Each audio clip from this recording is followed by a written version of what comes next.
Next, coming for the types of electricity. So actually we are classifying the electricity with respect to two types. One is a static electricity, one is a dynamic electricity. Okay. So static electricity is when electrical charges developed on the surface of the material. Okay, like nothing but by means of friction. Whenever you can see when you rub two hands, you'll be getting some energy, nothing but the heat energy. So same like that, whatever the energy which we are getting by means of friction, that is comes with the static concept, and it is usually caused by rubbing materials together because of friction. Again, coming for dynamic means whatever the amount of electricity which we have created, again we are classifying with respect to alternate side with respect to direct side. That is called as your dynamic electricity.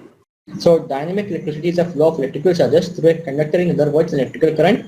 Current is the rate of flow of electrons is produced by moving electrons. So whatever might be the flow of electron with respect to the alternate side, with respect to direct side, are classified by means of your dynamic electricity. In short, you can say that we are getting the electricity by means of two ways. One is nothing but natural, one is artificial.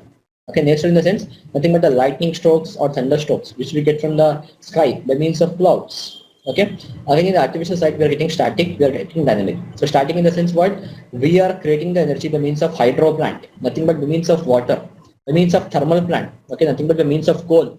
Again the nuclear by means of some chemicals like your plutonium, thorium, etc.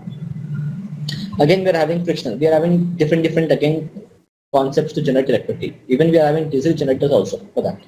Again the dynamic electricity we are classifying with respect to AC, nothing but alternate current, again the direct current. So what is meant by alternate current? Okay, means wherever we have a frequency of 50 or 60 hertz. As I have told you, in some country we are going with 50, in some country we are going with 60. Okay, again the losses are more. As we are having frequency over here, we are having positive cycle, we are having negative cycle, so losses will be high over here. Again, this is used in small transmission, nothing but if you want to transmit the power from one point to another point, maximum with a limit of something like 300 kilometers, we can go with AC line, HVAC, high voltage alternating current line. Okay, if you want to make a note, you can also make a note. Till 300 kilometers, we want to transmit the amount of power. We can go with this type of concept. And here we are having three conductors, R phase, Y phase, B phase. By means of three conductors, we are going to pass that power. Okay. Again for the DC, actually the frequency is 0. We don't have any kind of frequency over here. Okay, because there is no positive cycle, there is no negative cycle, so for that reason we don't have any kind of frequency. As there is no frequency, the losses will be very less, and this is in long transmission, more than 300 kilometers. Okay, there is a typing mistake over here, it's not LING, it's LONG, long transmission.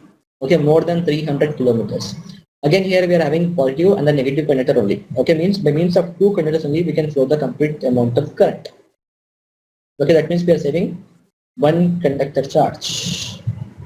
Okay, so by means of these two concepts we are going to use the electricity, we are going to distribute the electricity, we are going to utilize the electricity.